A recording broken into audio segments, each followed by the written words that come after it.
right, well, we've come a long way since the dark ages of designing for one screen. And thankfully, we can take the scalable approach of responsive design. Those more classical ideas of designing above the fold don't mean as much anymore.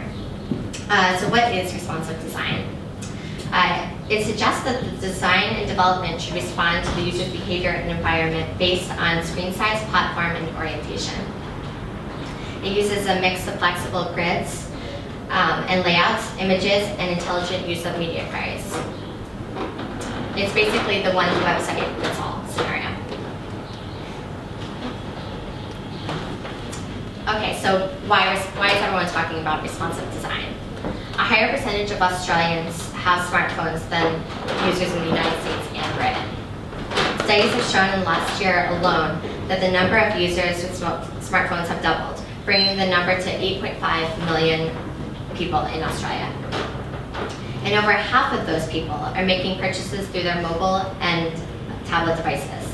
This means people are no longer waiting until they get to work or get home to their desktop computers to make this purchase.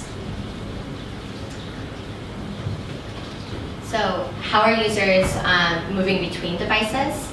The latest research on Google tells us that 90% of people move between devices to accomplish a goal, whether that's on smartphones, PCs, tablets, or even TV.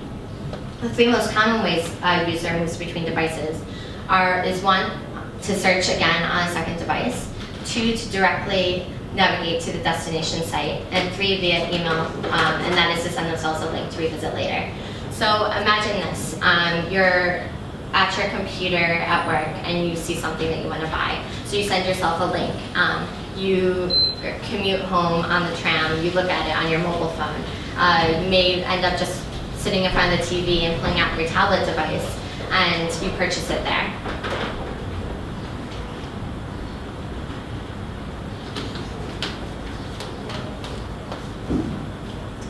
So we all know that first impressions are everything in the future of with the future of digital turning more to TVs and cinematic displays.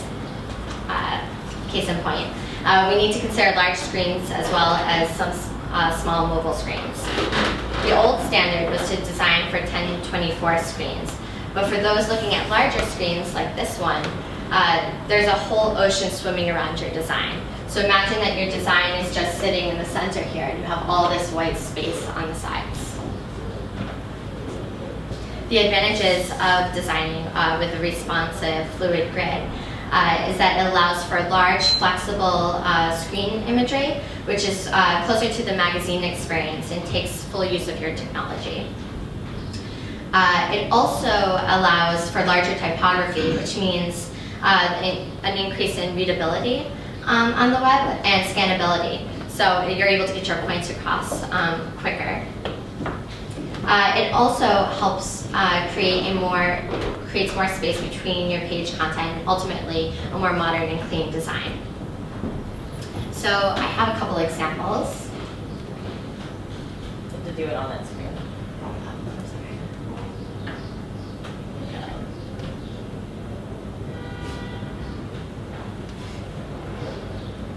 I might actually put this down for a second.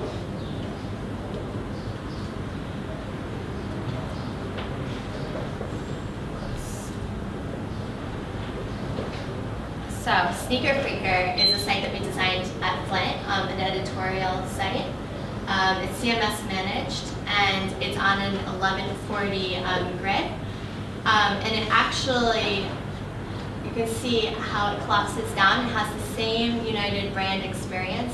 Sorry, I'm trying to put this over.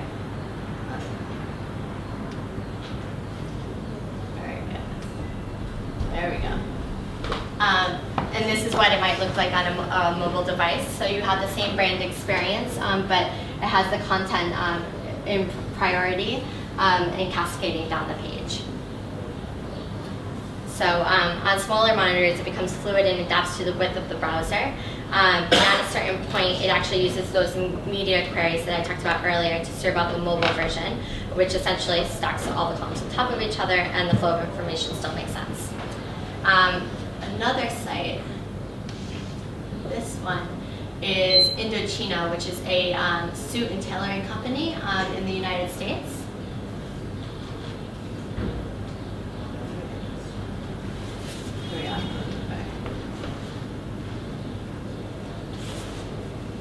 And this utilizes big photography, and actually, like, see how it gets really big, and then it has a more tailored approach when it goes to the mobile. So it's a good example of beautiful editorial imagery with a fluid grid. The site shuffles content, images, and resizes fonts to deliver a quality experience for mobile users as well as people on the desktop version.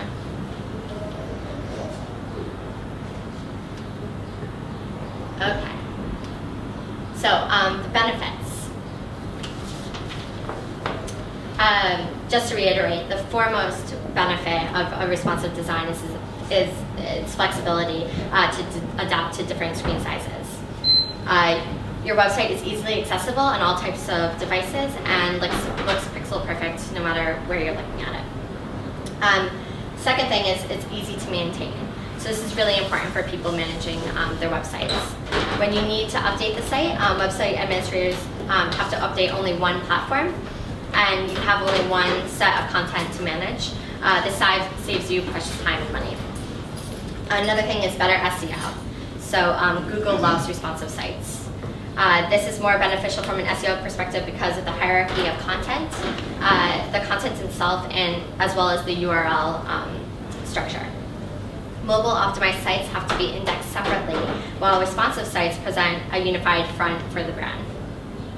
And then lastly, it boosts up sales. So if a user encounters a problem while opening your site in his preferred device, you're pretty sure to lose a potential customer. They're just going to go to a competitor's site and shop there. And basically, he's unlikely to switch to a rival brand if they see the same brand experience throughout the entire experience. Overall, it's easy to maintain and update, ensures a user-friendly experience across all devices and browsers, and ultimately guarantees you a return on investment. So it also looks pretty damn good on a large screen, so it's good too. Awesome. Great. Have we got any questions? Cool, There you go. Who would like to So start? you're saying that with that screen size changing, you don't actually need a separate mobile site? No, it's Or can you not go to another site? no, it's actually one design, and the approach that we take is work really closely with the development team. We'll design 3 different series of wires, one for desktop, one for tablet, and one for mobile. And you may have something that you want to prioritize in a mobile site. So I think on the Flint website is responsive, and I think we push yeah. If you talk, keep talking. Because I think that's fantastic. Yeah. The idea of two separate sites was freaking me out, from a management point of view. Oh, it's bad to manage your site that way, and then also, like I said, from an SEO perspective, Google's trying to look up 3 different sites. Cool camera in the morning, everybody. Yeah. So with the Flint site, we've pulled up the phone number, directions. We're really thinking about how the user is gonna what they're gonna want to find when they come to our site on a mobile device. And then the scales out, so if we... Yeah. And there you get the full site. So. That's sort of focus. Oh, sorry. I've got 2 questions that are sort of related to each other. Mm-hmm. What would you say, both in ballpark terms, the cost difference is between a normal site? I know, and this is just a cross-section across all of your clients. Just ballpark, the cost increased to a responsive site as opposed to a normal site? Okay. And then the second question is, what percentage would you say ballpark-wise across all of your clients are now going straight to responsive as opposed to normal? I think I don't know much about budgets, but Yeah, maybe I could just indicate what seems to be a rule of thumb when we're going through our costing exercises is around a 20% increase in the whole process. It kind of is depending on all of the features and functionality though. So we have some clients that have a lot of mapping services or interactive elements that it might not be realistic for us to get a full scalable version, so we might have to actually replace that element with a mobile version that instead of, for instance, working around with a map, it might give more of a listing version. So it seems to be about that much. Once you've gone through usually a couple of the designs, it's much easier if you do it from day dot. Obviously, if you're trying to retrofit, that's a completely different scenario. But yeah, it mainly comes down to how much interactivity that you've got that has to be preserved. Like we took when we did Flint's website, we tried to do everything. So all of the experience is maintained, which was just a strategy not only for us just to learn and play with the technology and try and put a good use case together, but we realised that a lot of that you can pare back and create good brand experiences without having to go to the nth degree. So it can be a conversation. It kind of draws back to Harriet's sort of discussion before. It's sort of trying to figure out the priorities. I think it's definitely better recommending a responsive sort of layout than going down a kind of mobile specific one page at the front. Although we have done that for a few clients that just looked for some sort of specific mobile use case that they're trying to solve. We're trying to push it a lot now. A lot of our recommendations, just because of the sheer data that suggests that mobile is something that you really have to be focusing on. A lot of our e-commerce clients, for instance, is very high use cases, and you put the ROI equation in and look at how much traffic and the conversion rate that they have and the average cart value. When you look at the mobile and you start to focus on that mobile, you'll see that you get about half the conversion, yet 40% of your traffic comes in. So we look a lot of the time to use the data to help us justify the reason why we're suggesting responsive. And a 20% increase, sometimes it really justifies it. So what percentage of clients would be now going for this as opposed to, again, ballpark? I'm not sure to tell you the truth. Out of the last probably, let's say, sample, the last 10 websites, probably 3 or 4 of them would have been in a responsive. What we're doing for our clients, though, is designing to a grid from the start and trying to look at that process of, like, for instance, designing to a 12 grid layout that gives us some version of future proofing where we can, where it doesn't, artificially contribute to their cost if they don't want to per se, go down that path. But starting with the design, I think, is the path for us. I would say that the only reason that people probably aren't going with responsive is budget reasons, unless they're trying to create an app or something really specific. But this is the future, but it's really now. So I think there's a lot of really cool stuff coming, and it's going to come out of this whole responsive idea. There's likely that at some point, not too far down the track, it'll all be responsive. Yeah, that's my opinion anyways. It's sort of saying, it seems like that, it's got so many more positives. Yep, Yeah. You're right, 100%. Like, if we could all do the ideal solution and we could present that value to the customers, I think everyone would be going for that approach.